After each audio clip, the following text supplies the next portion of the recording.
I became interested in the history of the Holocaust when I was in college. I took a class called Modern Jewish Culture, and that coupled with my first year teaching when I chaperoned a trip to Europe and we visited the concentration camp of Dachau, really instilled in me the desire to learn more and how important this topic is for people to know about in our world today.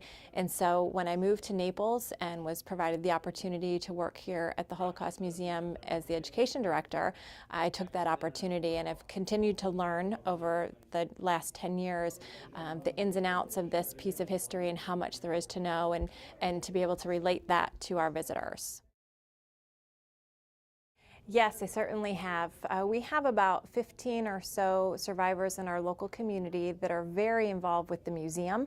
We tell their stories here on our walls, and they also volunteer their time to give tours or to share their stories with the students in the classroom or with the general public here at the museum.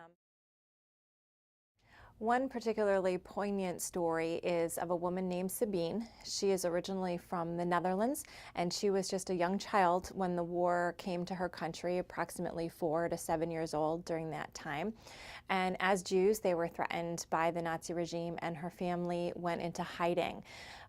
They crossed the border from Holland to Belgium. And she talks about that experience and talks about how they were considered illegal. They didn't have papers. They weren't supposed to cross the border. And so they had to crawl under the fence.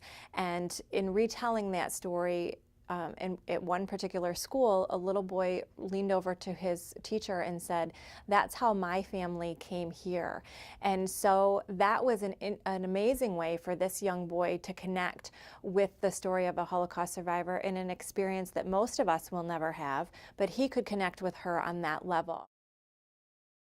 As far as our student programs are concerned, there is quite a bit of diversity because that is a reflection of who lives in our community. When it comes to general public visitation, that is a little less diverse, and we have tried to create avenues for people of all different cultures and worldviews to visit the museum.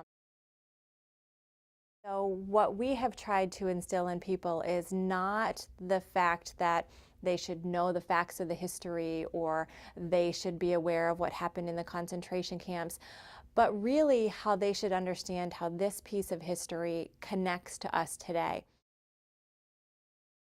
What we want people to walk away from an experience here with is the thought that our words and our actions every day make an impact.